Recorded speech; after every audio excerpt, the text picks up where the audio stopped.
Waalaikumsalam.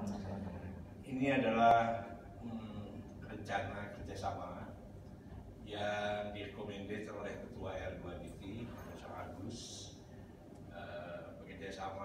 Kerjasama ini telah dilaksanakan di beberapa universitas yang ada di R2DT wilayah 2 Jakarta, wilayah 3 Jakarta. Dan itulah setelah dalam mempelajari secara cepat, kemungkinan kita bisa melakukan kerjasama, dan yang paling mungkin adalah dalam bentuk SKPI. SKPI itu ijazah pendamping, surat keterangan pendamping selain ijazah. Berarti di ujung mahasiswa di penghabisan SKS-nya mengikuti semacam kursus bahasa Inggris tapi berijazah internasional yang dikelola oleh lembaga ini. SKPI ini sudah diakui di dunia internasional. Berarti setiap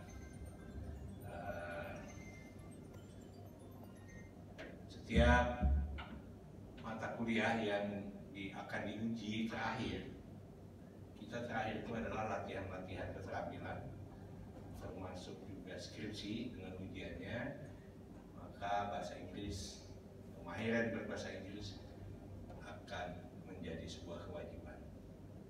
Nah, karena ini adalah SKPI, maka tentunya ada suatu aktivitas terstruktur dengan beberapa jam, beberapa hari, beberapa kali pertemuan yang diatur, dan setelah itu diharapkan mahasiswa mahir dalam menggunakan bahasa Inggris.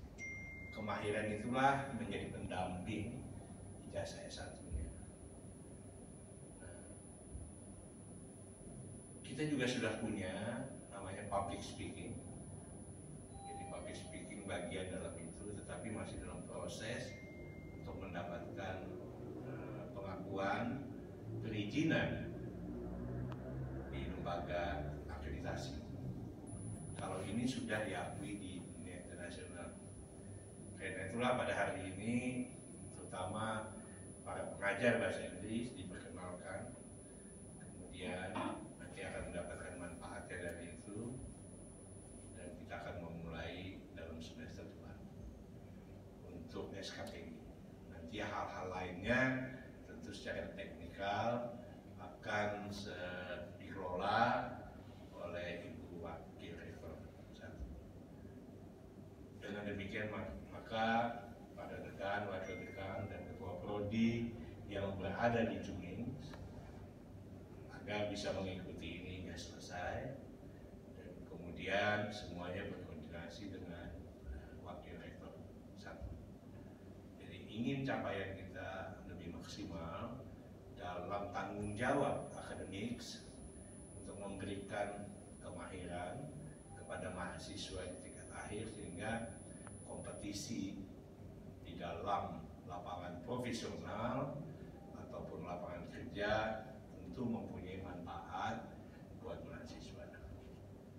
Demikian, dan acara ini mari kita buka bersama-sama dengan membaca basmalah. Bismillahirrahmanirrahim. Selamat mendengarkan. Assalamualaikum warahmatullahi wabarakatuh. Waalaikumsalam warahmatullahi wabarakatuh.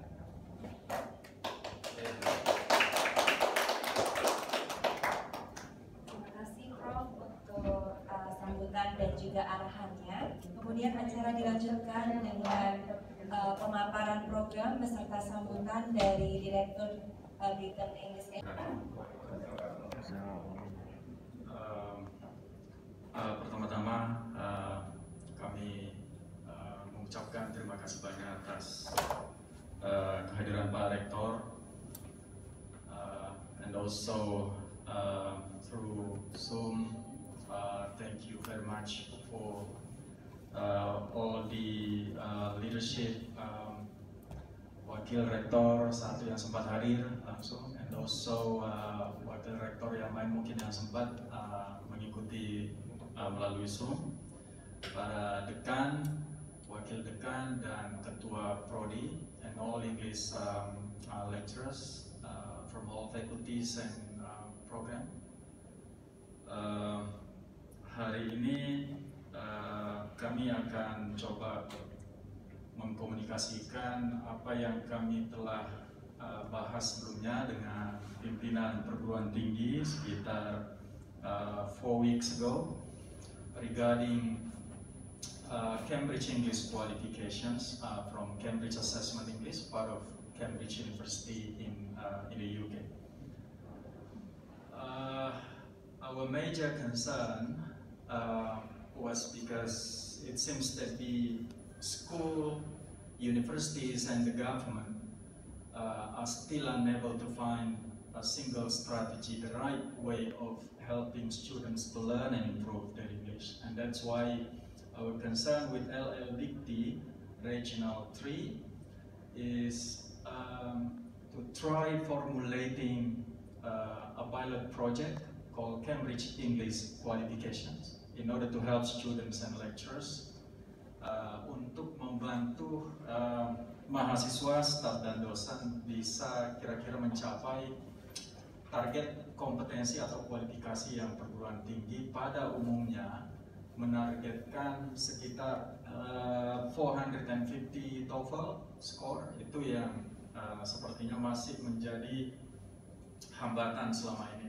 Nah, hari ini kami ingin share one strategy yang kami bentuk dalam sebuah pilot project dengan NLDT dan dengan 10 perguruan tinggi yang akan ikut dalam konsorsium atau pilot project ini. Kami menyebutnya Cambridge English Education Reform Program. Kami berusaha hadir dengan suatu inovasi sistem pembelajaran yang juga tentu akan mengakomodir kendala-kendala pembelajaran kita secara offline di tengah pandemi seperti sekarang ini. Jadi dalam proyek ini kami sudah mengajak dan insya Allah akan signing bersama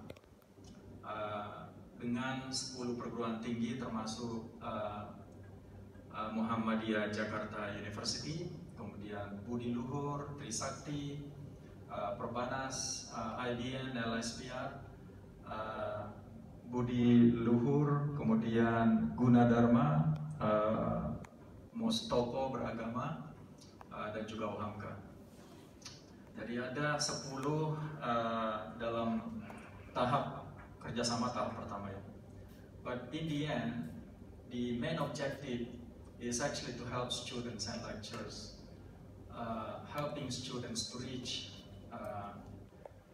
and improve their competencies sesuai dengan apa yang sudah ditetapkan oleh perguruan tinggi, yaitu mencapai kompetensi bahasa Inggris ya kira-kira TOEFL 450 sebagai syarat kelulusan. Ini yang tadi disinggung oleh Pak Rektor sebagai SKPI atau International Diploma Supplement. Sebelum saya jelaskan sedikit tentang apa saja yang Cambridge University akan dan Britain sebagai perwakilan di Jakarta untuk membantu perguruan tinggi, kami ingin memperlihatkan sedikit tentang video profile dari Cambridge University atau CFR, Common European Framework of Reference, yang dijadikan sebagai referensi standarisasi kompetensi dari seluruh sertifikasi dan testing internasional yang ada, termasuk IBT TOEFL, PTE dari Australia, dan IELTS as one of our exams and certificate.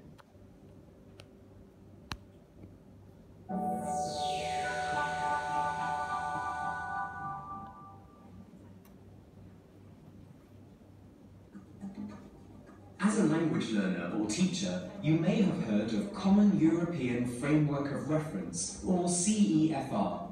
But what is it, and why does it matter for English language learners? It matters For example, you may be able to read better than you can speak. We need a clear, objective way to describe language skills that everyone can agree on. This is what the CEFR provides. The CEFR breaks down language learning into 6 levels, which it calls A1 to C2.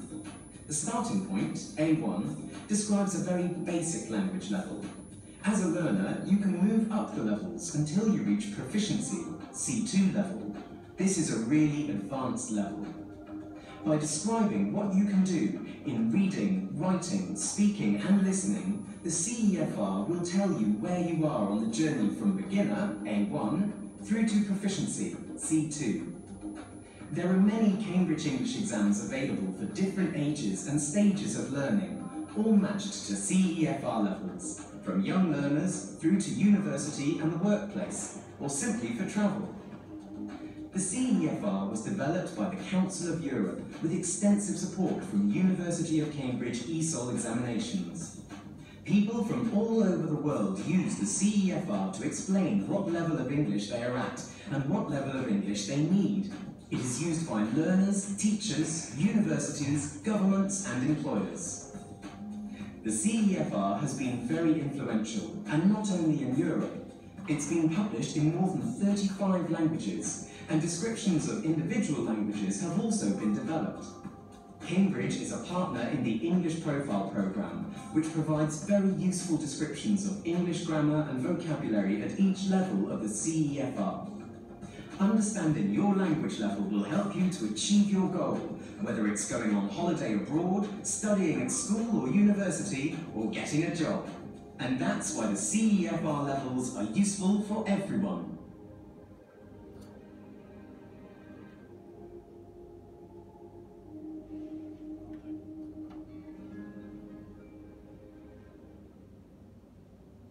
Yes, thank you.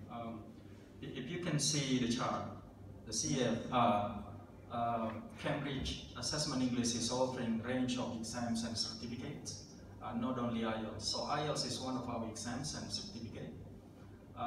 But the problem is with IELTS, it's quite expensive for students to be used as KPI or International Diploma Supplement. So Cambridge, we can also choose Cambridge exams other than IELTS, which is affordable. And we are going to use this as International Diploma Supplement atau SKPI bagi seluruh lulusan perguruan tinggi pada university partner dalam proyek ini. Dan juga tetap sama dengan kebutuhan atau target yang ditetapkan oleh perguruan tinggi kebanyakan, yaitu 450, which is equal to Cambridge A2 level. Jadi tidak perlu menggunakan IELTS, tidak perlu menggunakan TOEFL, kita bisa menggunakan level A2 atau Key English in CEFR level. Dan ini semua worldwide accepted, globally accepted sebagai satu sertifikasi berstandar internasional. Beyond scores and certificates, yang lebih penting sebenarnya dalam rencana dan support perguruan tinggi, khususnya dari kami Cambridge University dan Britain sebagai perwakilan, adalah beberapa tahapan program yang akan kami support melalui program kerjasama ini. Jadi yang pertama, so we have 3 stages of support. Dalam kerjasama ini kami memiliki 3 tahapan program. Yang pertama adalah in order to help lecturers identify weaknesses, problems, and hindrance in teaching. Yang paling penting sebenarnya bagi dosen bahasa Inggris adalah pemetaan awal kemampuan mahasiswa. Itu yang paling penting. Dan selama ini mungkin juga ada, tapi apakah matching dengan program yang akan diajarkan dan ujian yang akan diajarkan?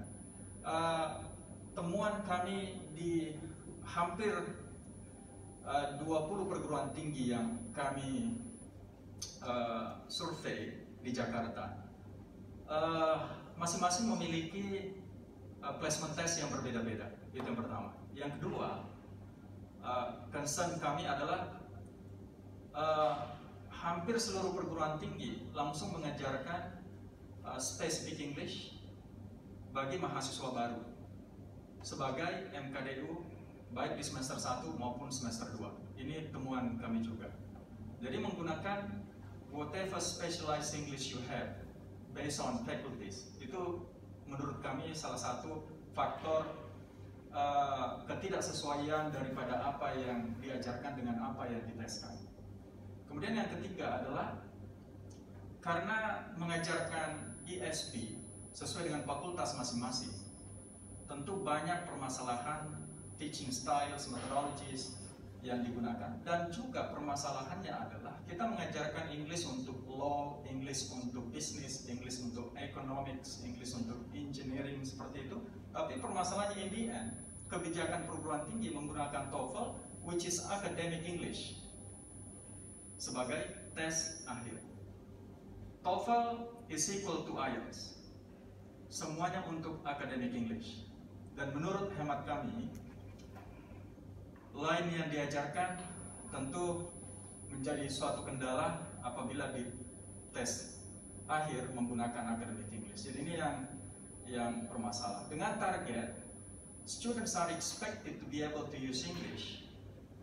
On the other hand, also targeted to reach minimum 450 TOEFL. Jadi ini permasalahan. Dan permasalahannya sebenarnya bukan pada ketidakcukupan dosen bahasa Inggris, tapi lebih pada satu, jumlah waktu yang dimiliki dalam hal pengajaran bahasa Inggris, which is only 14 contact teachings per semester. Dan ini sesuai dengan research kami dari Cambridge, jauh dari kecukupan jumlah study hours untuk mencapai kemampuan berstandar internasional, which is minimum 100 hours. Sehingga dengan permasalahan ini kami hadir dalam bentuk solusi, coba dengan pemetaan awal kemampuan bahasa Inggris, which can be attended by students and also lecturers and staff. Jadi bisa untuk dosen, bisa untuk mahasiswa. Dari data ini akan menunjukkan nanti level kemampuan bahasa Inggris lulusan SMA SMK ini berada di level mana? A1, A2 atau B1. Ya nanti akan disesuaikan dengan proses pembelajaran, materi dan silabus pembelajaran. Yang kami usulkan di sini adalah karena perguruan tinggi sudah punya kebijakan, misalkan MKDU bahasa Inggris semester 1 dan semester 2. Ya, permasalahannya, as I said earlier, bahwa number of hours is considered sangat kecil. Ya. Per semester dengan 14 pertemuan, saya coba kalkulasi itu sekitar pengajaran hanya di kisar 30 jam. Ya, jadi hanya 30 jam. Sehingga kami mengusulkan 30 jam ini perlu di backup dengan pembelajaran di luar MKDU tadi dalam bentuk self study melalui digital platform. Sehingga target pengajaran dosen bahasa Inggris di setiap semester itu akan terbantu dengan pembelajaran lebih awal oleh mahasiswa melalui aplikasi digital. Karena akan sangat sulit untuk kita sebagai dosen mengajarkan bahasa Inggris 4 skills all together in 14 contact teaching per semester dengan target 2 tadi, bisa bahasa Inggris, dan yang kedua able to reach 450. Ini concern kami setelah melihat beberapa perguruan tinggi yang mirip-mirip model pelaksanaannya. Sehingga kami mengusulkan ada pembelajaran digital tapi berbentuk self-study yang akan fokus mengajarkan non-speaking skills. Ya, lebih pada target yang sulit kita capai. Contoh bagaimana pengajaran grammar-nya, bagaimana pengajaran vocabulary-nya, dan lebih khusus lagi bagaimana listening dan pronunciation-nya, yang takes time, energi, menyiapkan materi dan alat-alat audiovisual. Sehingga ini nanti akan di replace oleh pembelajaran secara digital atau mobile application.